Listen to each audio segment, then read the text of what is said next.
All right, getting to the tail end of this project. This is a 2005 Yamaha Warrior 1700, big twin. Bike is set for unknown number of years. I got it to kind of bump over and kind of start with a little bit of starting fluid, but couldn't get it to run. So when I got it in, that was the first thing to check, is if the fuel pump is priming and if anything is working on it, and well, it wasn't. What it was is down below here, down below the seat, the battery box is there, and it's a big plastic container. And on the other side of it, all the connectors for the relays for the fuel pump and all that are down on the bottom end. They connect in. Well, water had set in there for so long that it corroded a lot of the wires. Not only the terminals, but up into the wires themselves, and one was broke. Well, that was the culprit of it all. Because what I noticed was I had power to the fuel pump, but there was no signal, so it wouldn't turn the fuel pump on, and also the power commander wouldn't come on as well. So I figured it would be a relay. Well, this doesn't really have relays; it has modules. Same concept.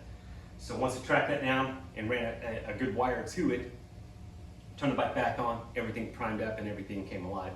So fixed all that, sealed all that off, and got it to start and run.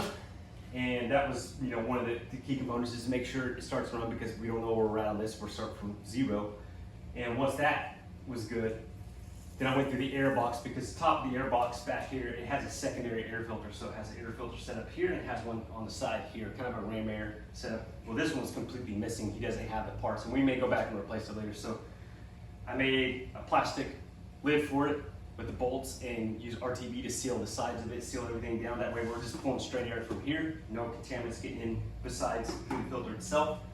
And they had pulled the air box loose and tried to get it out. I don't think they fully got it out of there, but the boots from the air box to the throttle bodies were off. They weren't in place. And one of the ram airs, the velocity stats, there's two of them in there. One was turned 180 degrees on the back cylinder, so I had to turn it and correct it the right way.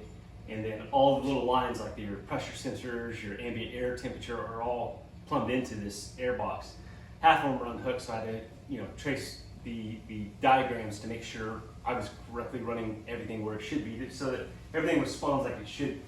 That took a lot of time. That was honestly like the hardest part of all of this, was getting everything corrected back, because if you don't, you're not starting from a good center point, 0 point, and you don't know where you're at. So once everything was corrected, then I could refire the engine, let everything run up, and see how it goes from there.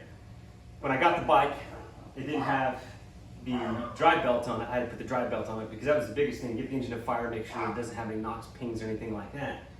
And then put the drive belt on it and actually ride it, make sure the clutch is good, make sure all the gears are good, make sure nothing's slipping, anything like that. Everything came out good on that end. So next step was to get a new set of tires put on. I put the tires on it. First one came in about a week. The front one came in about 2 weeks. Took a little longer than we expected, but that's shipping right now. It is what it is.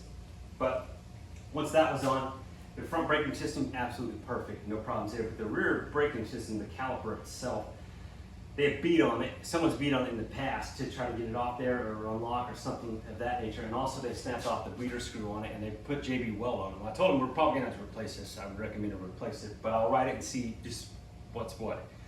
I couldn't get all the air out of the system. It was impossible to get it all out. And what happened is it sort of slowly increasing the brake pressure on the rear, even though the pedal was not activated. And it basically it's junk. I had to replace it. So I've ordered a good used one coming in. It's got, the bracket and all that, which we don't need, but we have it anyway. But at least it has a bleeder screw where I can bleed it correctly. That way everything is correct on that end. I degreased the underside of it, because it did have a little bit of oil in there, to see if we have any oil leaks, to make sure that's all correct. And that way, if there is an issue, we can find it quickly and get it taken care of. So far, it's set out here for a couple of weeks, and no oil leaks, nothing coming out of the engine. So I think we're good there. Other than that, it was just, getting it running, getting it riding, and then seeing what little issues come up and correct them as they come along. So last thing to do is, once the new brake caliper comes in, put it on there, bleed the system, make sure everything is good, take it out for a ride, and it'll be good from there. He does have plans to do some exhaust work on it, maybe wrap them fully and put some turnouts on it. That way it's not just straight out, because this bike is very loud. But put the turnouts on it, wrap the exhaust, that way it keeps heat down, and a few other things as it comes along. But so far so good. It's just going to take a little while to run the bugs out of it, and that's just going to take riding time. Other than that, very good bike, very good low end power, from an idle all the way up to mid range, getting into the top end. It's got good torque. It pulls pretty well. Good sounding bike. One of the few metric bikes I've ever worked on that actually has close to a Harley Davidson sound. At a distance, you wouldn't be able to tell the sound of this between a Harley. I couldn't. I mean, you know, it sounds really good. And also, which is odd for a Japanese bike, a metric bike, it does have a lot of vibration in the front end. I think they designed that around getting as close to Harley Davidson as they could as far as feel and sound of the engine itself. And if that's what they were aiming for, which I'm sure they were, this is damn close. They did a damn good job on that if they were doing that. But the bike rides fine, other than the rear brake setup. So once that gets in, we'll be on that part. So I'll fire it up, let you hear it, and get ready to ship this thing out.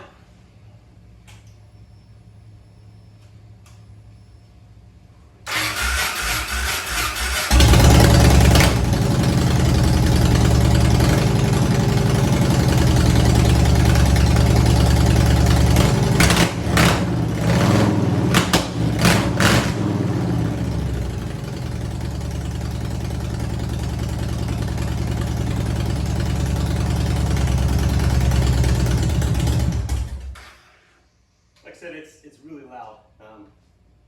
I told him he probably want to put a set of turnouts on the exhaust system because he does live down a dirt driveway. I said if you turn them straight down, they're just going to pound dust on you. I said the best thing to do if you don't want the sound the way it is here, that's coming straight out the back end and deafening your passenger, is to turn them out. That way, the sound's a little bit out here and it won't just pound dust on you as soon as you get into a dirt road or something like that. So that's coming as well. Other than that, the exhaust studs were stripped on the front cylinder head and this mid pipe here. So they had bolts in it originally, so I got rid of the bolts, helicoiled the front end, and put studs in it with stainless steel nuts and fasteners. That way, if he does want to swap exhaust or do anything in the future, it's a lot easier to take a bolt off than it is to pull it, to mess with the bolt itself, because that way you're just sliding it into a stud and you can just fasten it in there. Makes things a lot easier. Makes alignment a lot easier, so you're less likely to strip out like they did. And I think what it is, it had a stock set of pipes on it. They would swap out the pipes or do some work to it, and they just ended up stripping it out. And they had tried to helicoil it and did get it right, so I had to go in there and correct that. But other than that, I think it's going to be a good bike.